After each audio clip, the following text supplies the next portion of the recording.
a conversation about security in Africa cannot be complete without discussing Africom.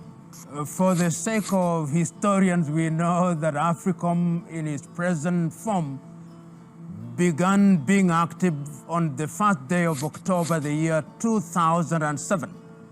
And the declared objective is security. One cannot quarrel with that the United States of America, being the hegemon as it was for a long time post-war, would want to secure her strategic assets and her geopolitical position by being militarily present in different parts of the world. I've always taken the view, which is subject to debate, that having not been a traditional colonizer in that sense, and having been one of the hegemons that emerged after the Second World War, the appetite of the United States of America to be the policeman of the world is one that we must never wish away. It is in this regard that we know that the United States of America is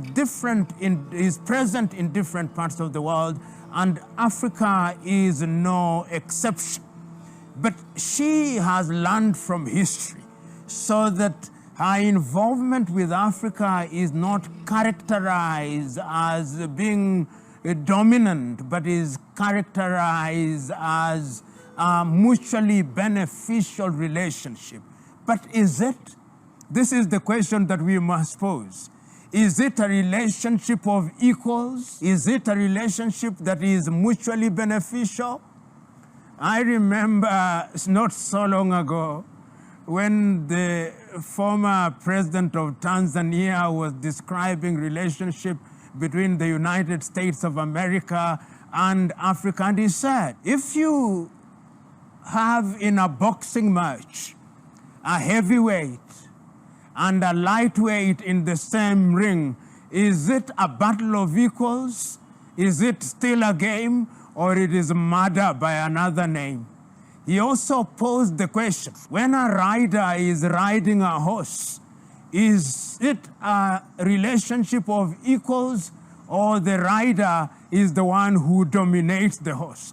I want to submit that Africom and the relationship between the United States of America and many countries in Africa who operate under Africom is a relationship which is between the horse and the rider being the United States of America, the horse being the many African countries. And let us interrogate what Africom claims it is doing.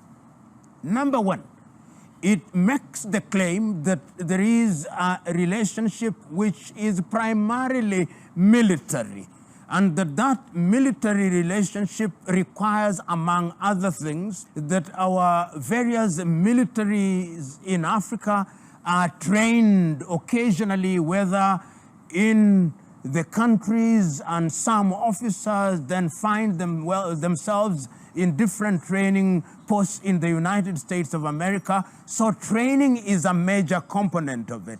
The other argument is security, that there are many insurgents in African countries, and many African countries are incapable of controlling their boundaries and their borders and their countries, and they do not have the military capacity to engage with these insurgents or to control and be in charge of their boundaries. This is both internal and in the maritime region, whether you are talking about maritime boundaries in the Atlantic Ocean or the Indian Ocean. Therefore, they are present in that regard.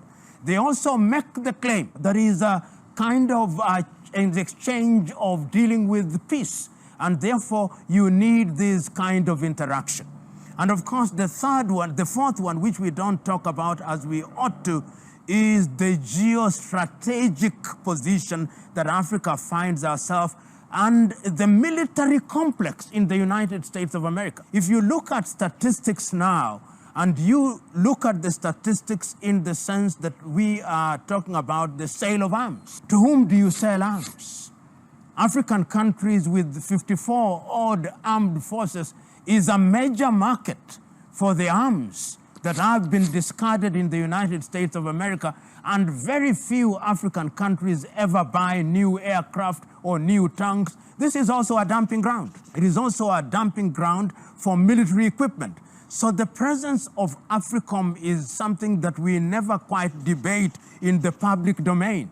Many African countries say this is a no-go area because this concerns our security and we ought not to debate it. Even our national parliaments do not debate the question and issues relating to Africom because this is considered to be top secret. That is the domain of the executive and the domain of the military, and therefore very few of us know what this particular country, the United States of America, through its command, which as we know is headquartered in Germany, does. And that is true not only of Kenya or whichever country is involved in it, but it's true of countries that find themselves under the command, which then begs the question. If we are talking about security and insurgency and control, and at the same time we are talking about independence, what kind of independence do we enjoy when your military and when your activities, particularly of a security nature, are being guided from outside? Number two, does it give us the freedom to enter into collaboration with other countries with whom we may want to be friends? Can we, for example, without being questioned by the United States of America, enter into relationship with China, with Russia, with India, with Brazil, with any other country? The answer is no. You may want to, but there is always Big Brother with a gun on your head telling you, you do this at your own peril.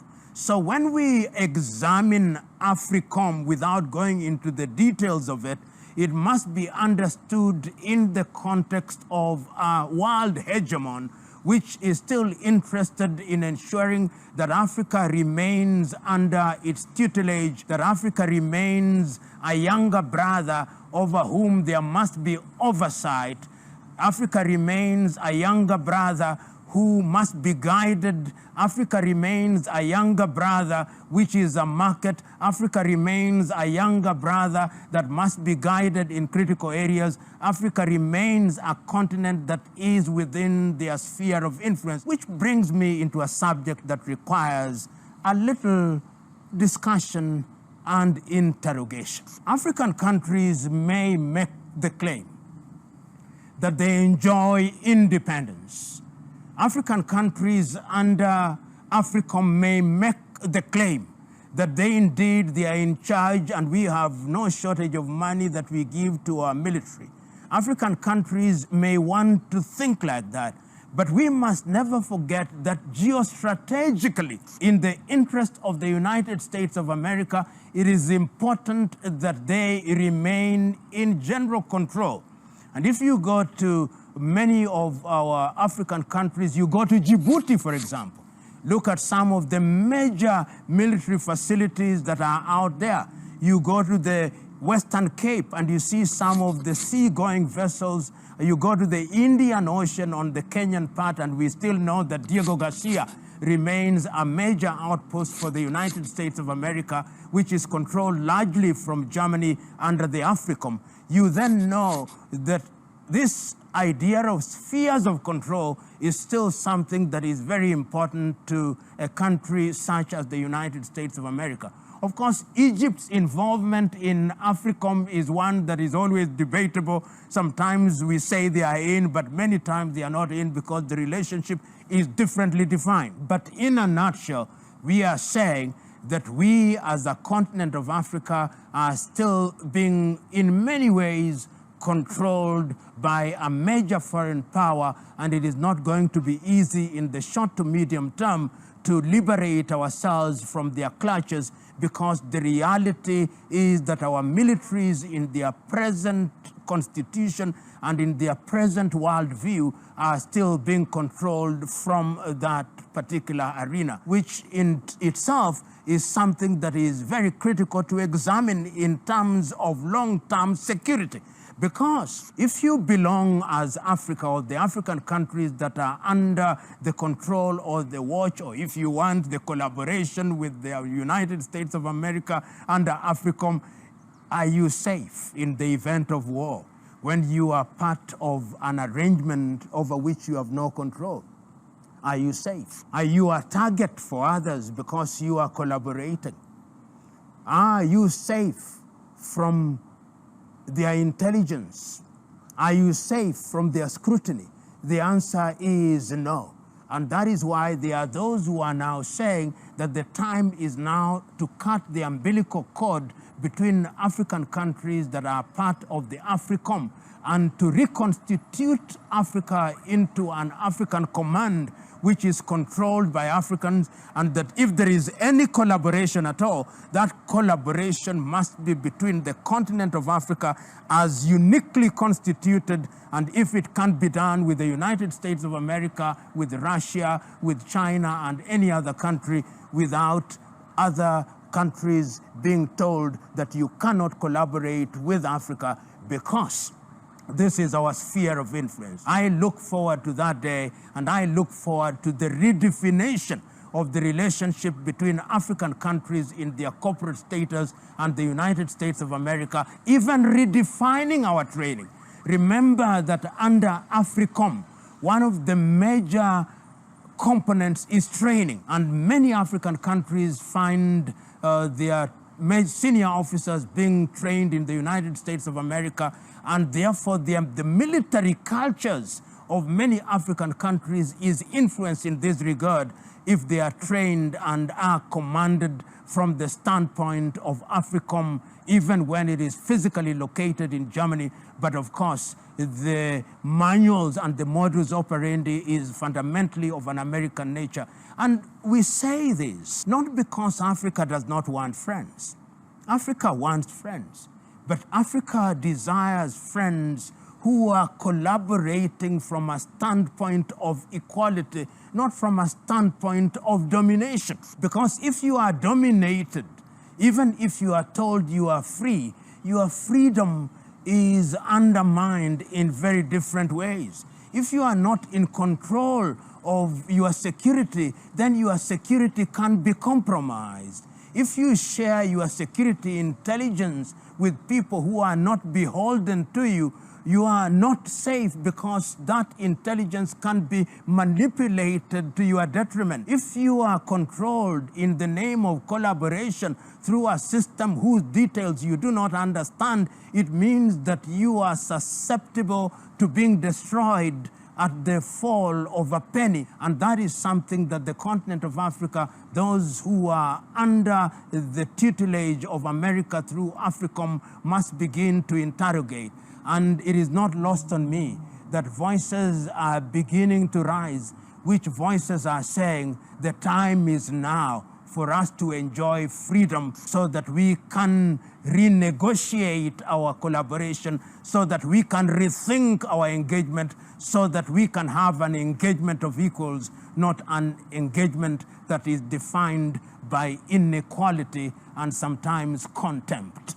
We must move in that direction.